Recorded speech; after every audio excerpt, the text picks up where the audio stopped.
आत्माओं कुछ दिनों के बाद जब आपकी भक्ति बढ़ जाएगी, ये आत्मा के अंदर जो ज्ञान समा जाएगा, तो आपकी दशा ऐसी हो जाएगी। ठीक है, चाहे वो बात हो रही है ऊपर ले मुंह तो दांत से खिसकाने पड़ जाए थोड़ी देर, लेकिन हृदय से हंसी नहीं आएगी आपको। क्यों नहीं आएगी? क्योंकि आपको वो जगह बन गई आपके अंदर कि यहाँ किस चीज़ पर दांतरे काटना, किस पर आज खुशी मनावा, किस पर नाचा गावा। कल ना भी रख के बिजली गिर जा। एक बारात गई, शाम ने तो वहाँ नाचे थे, डीजे बाजे था, हैं सारी बहन बेटियाँ भी उसकी नाचे कूदें थी। रोहतक से चले थे कलानौर जा करके, एक्सीडेंट हो गया, वो दूल्हा भी मर गया और 15-20 और आदमी मर गए, यानी उसमें कम से कम 15-16 आदमियों की मृत्यु होगी। जब तक वो नाच रहे थे, डीजे बाजे थे, और फिर देखो कि क्या हो रहा था उसके घर में। तो पुण्यात्माओं, ठीक है ब्याह शादी भी करनी है, पर इन बकवादों की क्या आवश्यकता है जो हम बकवाद करते हैं, बेमतलब का पैसा बर्बाद करते हैं, शराब पीते हैं, दूसरे पर दहेज लेते हैं, अपने कर्म फोड़ते हैं, जहर खाते हैं वो दूसरे का पैसा लेकर के। इसी करके हम ना धनवान हो पा रहे ना सुखी हो पा रहे। इंसान वही सुखी होगा जो अपने पैरों पर खड़ा होकर भगवान के अतिरिक्त किसी से आगे हाथ नहीं फैलावे।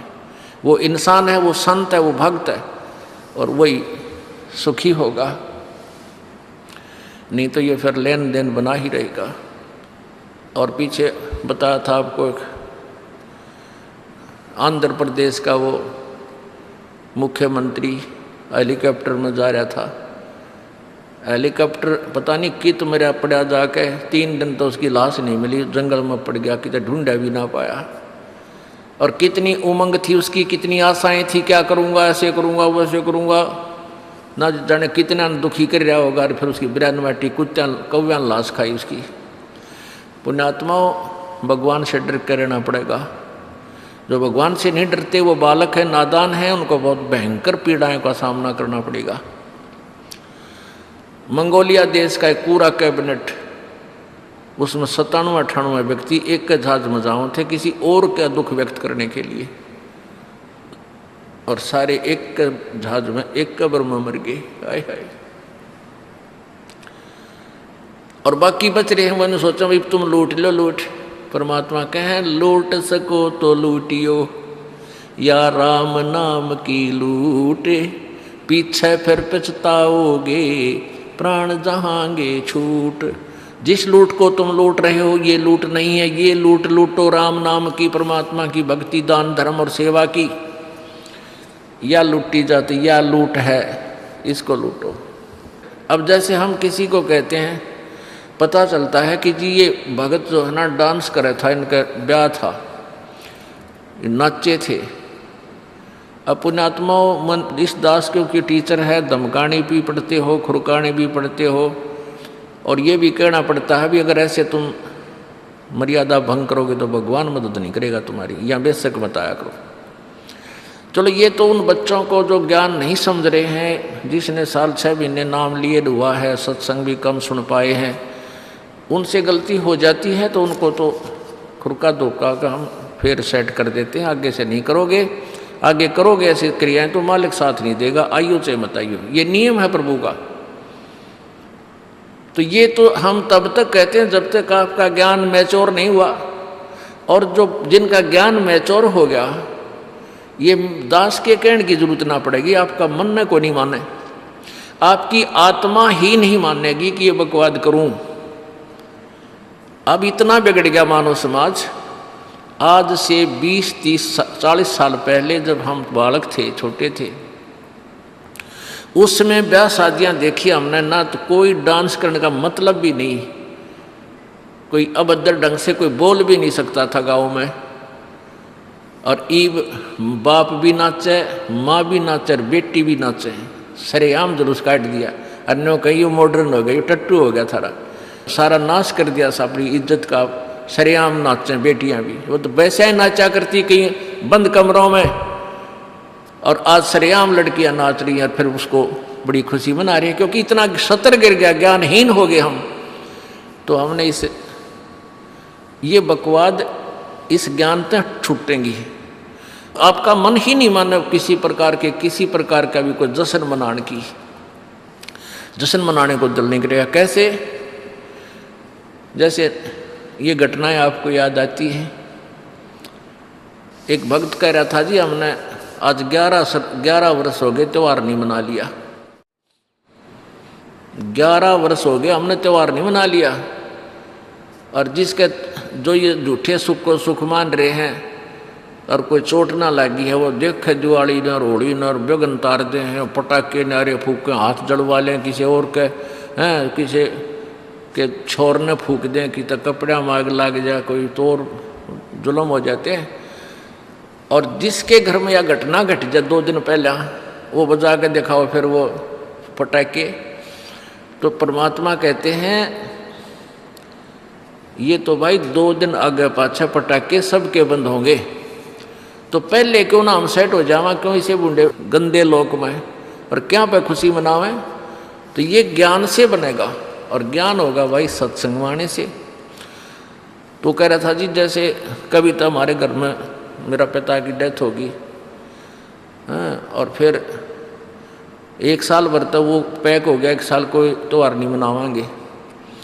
कुछ दिन के बाद बहन का बटेऊ की, अगले साल बहन का बटेऊ मर गया, उससे अगले साल कोई और रिश्तेदार कति निकट के होगी, फिर घर में फिर दोबारा चाचा का नंबर आ गया।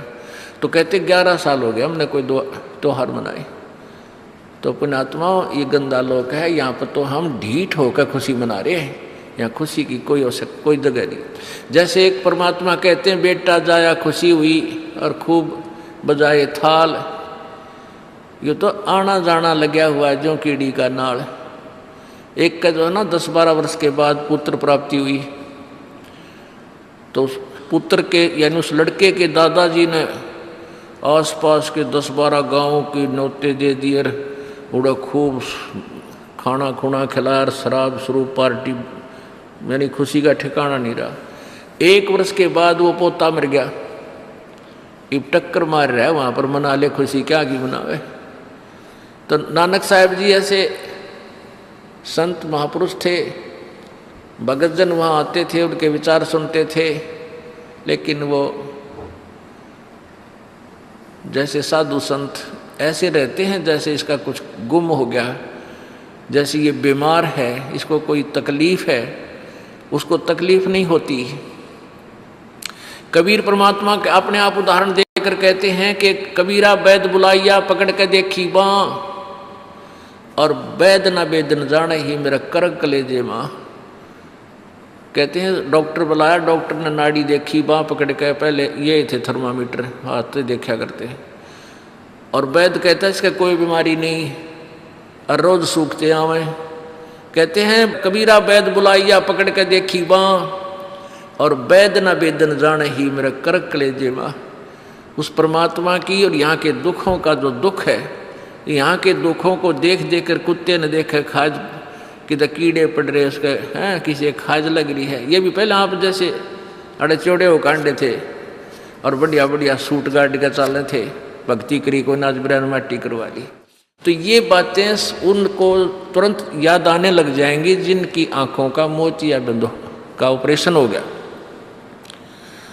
अर्थात जिनको तत्व ज्ञान हो गया।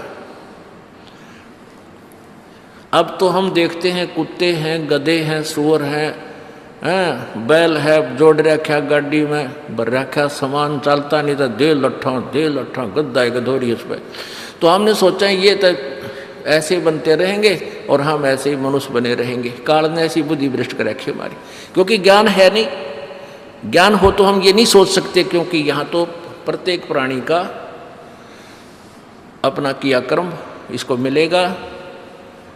आज मनुष्य है, भक्ति ठीक की नहीं तो अगली योनियों अन्य प्राणियों की योनियों में जाएगा ही जाएगा। तो फिर ये बातें, यहाँ का यो कष्ट, किसी की किसी का हाथ कट रहा, किसी की टांग कट गई, कोई अंधा हो रहा, किसी का बेटा मर गया, किसी की बेटी मर गई, एक परिवार में 2-2, 3-3 इकट्ठे मृत्यु हो रही है। अब उस परिवार के स्थान पर आप अपने को सोच कर देखो जो जश्न मनाने की तैयारी में है, तो फिर ये बकवादें अब पलट जाएंगी। 90% जो हम वेस्ट करते हैं अपना समय इस पेट के लिए और इस संसारिक इन बकवादों को जोड़ने के लिए, ये 90% अपने आप शांत हो जाएगी। ना दहेज लेंगे ना देंगे। किसी के 2 कन्या हो जाती है, उसको नींद आनी बंद हो जाती है। ऐसा हमने अपने आप एक मकड़ी वाला जाल फैला के आप पे फंस बैठे उसमें, दहेज के चक्कर में। क्योंकि हमें ज्ञान नहीं, हम किसी से आज पैसा लेते हैं, अगले जन्म में वो पैसा वापस देना पड़ेगा।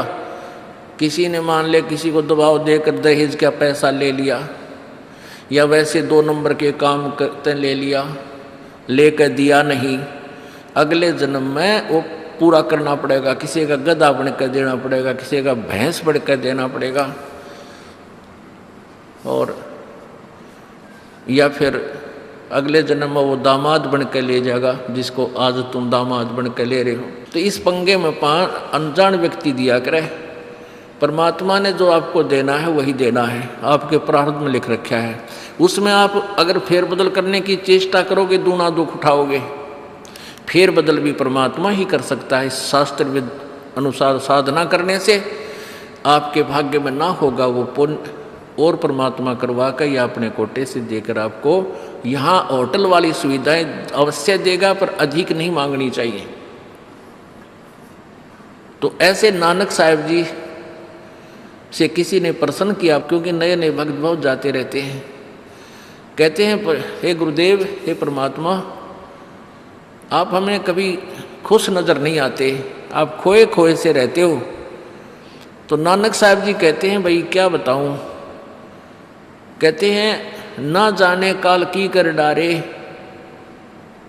और किस विध ढल जा पासावे, और जिनाते सरते मौत खुड़क दी उनानू केड़ा हासावे। कि 1 सेकंड का पता नहीं यहाँ के बिजली गिर जा और कहाँ गिर जा। जैसे सन 2000 की बात है, पूरा भारतवर्ष गणतंत्र दिवस 26 जनवरी मना रहा था। उधर से गुजरात के अंदर एक जबरदस्त भूकंप आ गया। लाखों व्यक्ति अपने ही मकानों के नीचे, जो 3-3, 4-4 मंजिल के सारा जीवन पीढ़ी 2 पीढ़ी लाग कर बनाकर उसमें जश्न मना रहे थे, उन्हीं के नीचे दब के और लाखों व्यक्ति मर गए। सुबह सुबह का समय, छुट्टी का दिन, और सारे घर में सेठ थे। काल ने किसा दाव लगाया। तो यहाँ परमात्मा कहते, तुम तो बालक हो, बालक कति डरते नहीं जरा से भी। डर जब हो जब आपको ज्ञान हो, और ज्ञान हो सत्संग से। सत्संग मान का समय नहीं कि तो और बकवाद हो रही हो, देख लो दुनिया इकट्ठी हो जा। और यहाँ कितने भक्त आ पाते हैं। जो आ पाते हो बहुत महान और पुण्य आत्मा है, उनके पिछले संस्कार इतने ज़बरदस्त हैं कि उनको प्रेरित करके लाते हैं। परमात्मा की रजा होती है उनके ऊपर। तो क्या बताते हैं, न जाने काल की कर डारे, और किस विध ढल जा पासावे, और जिनाते सरते मौत खुड़क दी उनानू केड़ा हासावे। अब फिर पूछते हैं, क्या प्रभु आप सदा ऐसे ही रहते हो। प्रश्न किया किसी ने नानक जी से। नानक साहब ने कहा कि भाई मुझे भी खुशी होती है, लेकिन वो खुशी हम ऐसे प्रकट नहीं करते जैसे अनजान लोग करते हैं, नाचे कूदो या हा हा हा दांदरे काटे। नहीं, अंदर ही होता रहता हमारे जो कुछ होता है। कहते हैं, साध मिले साड़ी शादी होंदी, साध मिले साड़ा शादी होंदी, और विछड़ जा दिलगिरी वे, अखदे नानक सुनो जहाना मुश्किल हाल फकीरी वे। कि तुम भक्तजन जब आते हो मेरे पास सत्संग सुनने के लिए, और जो उपदेश ले चुके हैं, और फिर वो सारे के सारे रह रह कर मेरे पास आ रहे हैं, तो मुझे बहुत खुशी होती है। उस दिन हमारे विवाह होता है, शादी होती है, समागम होता है, चहल पहल होती है। और जब तुम चले जाते हो, विछड़ जाए दिलगिरी वे, तुम चले जाते हो जब मुझे दुख होता है। क्यों होता है कि तुम काल के उसमें पहुँच चले जाते हो, क्योंकि भक्त कम होते हैं और काल प्रेरित व्यक्ति ज़्यादा होते हैं। मुझे ये डर लगा रहता है कि कहीं ये भोली आत्मा उन काल के दूतों का ना फंस जा, और उनकी बातों माँ के भक्ति ना छोड़ दे, इनकी दुर्गति ना हो जा। जब तुम ठीक ठाक वापस आ जाते हो सभी, तो मेरी आत्मा खुश होती है। उस दिन मेरी खुशी का कोई ठिकाना नहीं होता, लेकिन वो होती है अंदर ही अंदर, लोग दिखावा नहीं होता। साध मिले साड़ शादी होंदी, और विछड़ जा दिलगिरी वे, अख दे नानक सुनो जी हाँ ना मुश्किल हाल फकीरी वे। भाई कहते हैं भक्ति करना बहुत मुश्किल है, मुश्किल इन काल के दूता ने बना दी, जनता ज्ञानहीन कर दी। जो भक्ति नहीं करते वो तो सीधे काल के जाल में हैं ही। जो भक्ति करने की चेष्टा करते हैं तो किसी का तो पति लाठी ठाए पाओगा, उसके पति ने कोई और इंजेक्शन ला जाएगा। यो कि होया भाई हम भी तो नाम ले रहे हैं, हम वहाँ जाते हैं, हम तो 6 महीने साल में कभी कभी जाते हैं और आप कहते हैं 10वें दिन भाग लेते हैं। तो भगत ने नाम ना ले रखा तो वो परेशानी पैदा करेगा ही करेगा। किसी की पत्नी ने नाम नहीं ले रखा, भगत ने ले रखा है तो वह सींग पिनाए पावेगी। किसी के कहने सुनते जानते क्या सुनी घर में होगी। काल ने तक करवाना है कि किसी प्रकार ये वहाँ जाना छोड़ दें, तेरे जाल में फंसे रहें, इसका तो पूरा प्रयत्न रहेगा। लेकिन पुण्यात्मा यु ज्ञान रूपी ढाल आपको इसलिए दी जाती है कि अपना बचाव करो और भक्ति मत छोड़ना चाहे कुछ भी हो।